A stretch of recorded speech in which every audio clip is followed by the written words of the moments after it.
Democracy and freedom have spoiled the American people.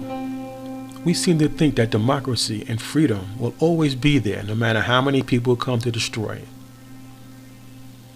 We seem to think that we don't have to protect our freedom or nurture our democracy, that democracy and freedom will prosper on their own. And that is our mistake. You see, living in America, we've never had to deal with one-party rule, or an authoritarian ruler, a dictator, or any type of one-man rule. But every day there are people outside the country, and as terrible as it might sound, inside the country, that want a strong man to rule America. You know, as long as it's their strong man.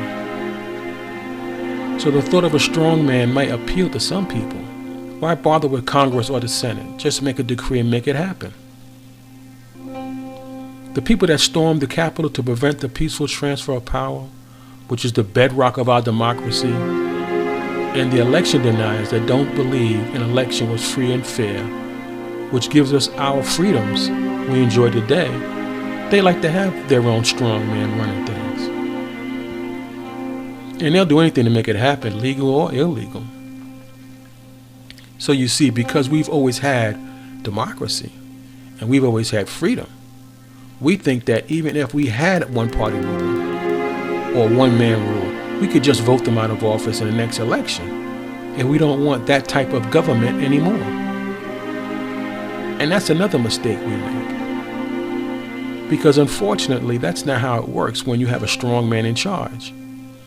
When you have one-man rule or one-party rule in America, when that happens, we'll be just like Russia, China, North Korea, Cuba, Iran. The strong man doesn't leave office. That's why they're in power. Because the strong man never gets voted out of office.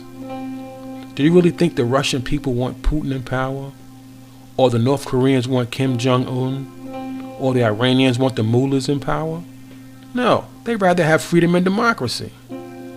So if by chance we should make the foolish mistake of voting for the wrong candidate and lose our democracy and our freedom to choose who we want to lead America, it might take a revolution to get them out of office, just like the American Revolution was fought to rid us of British rule. But because we've always had democracy, we can't see that ever happening. We say to ourselves, that could never happen here. No way. If you were to ask any country in Europe that was once a democracy, but then came under the grip of the Nazis or the rule of the Soviets, they'll tell you how hard it was to get their freedom and their democracy back. So before you vote, make sure you know that your candidate believes in democracy, that they believe in freedom. And that means they'll abide by the results of the election and the peaceful transfer of power.